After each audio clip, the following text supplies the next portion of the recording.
আসসালামু আলাইকুম। যারা কম বাজেটের মধ্যে কম্বো প্যাকেজ খুঁজতেছেন তাদের জন্য এই কম্বো সেটটা। চলেন দেখা যাক এই কম্বো প্যাকেজে কি কি রয়েছে। এটা হলো জ্যাসো, একশো 100 ml এর জ্যাসো।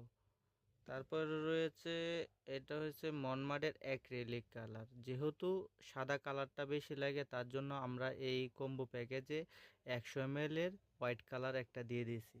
তারপরে রয়েছে অ্যাক্রিলিক মিডিয়াম গ্লোস, এটা হচ্ছে বানিশ। তারপরে কি রয়েছে দেখা যাক। তারপরে এখানে রয়েছে 7 পিসের তুলির সেট, এখানে রয়েছে 7 পিসের তুলির সেট। তারপরে রয়েছে রাউন্ড একটি কালার প্লেট। তারপরে রয়েছে ফোম ব্রাশের সেট। তারপরে রয়েছে এখানে 4 সাইজের একটি ক্যানভাস, 5 সাইজের আরেকটি ক্যানভাস। তারপরে সবচেয়ে যে আকর্ষণীয় জিনিসটা হলো মনমাডের অ্যাক্রিলিক কালারটা। এই মনমাডের 24 পিসের 12 ml এর অ্যাক্রিলিক কালার সেট। ভিতরে কি কি কালারগুলো আছে প্রত্যেকটা কালারের শেড এখানে দেওয়া আছে।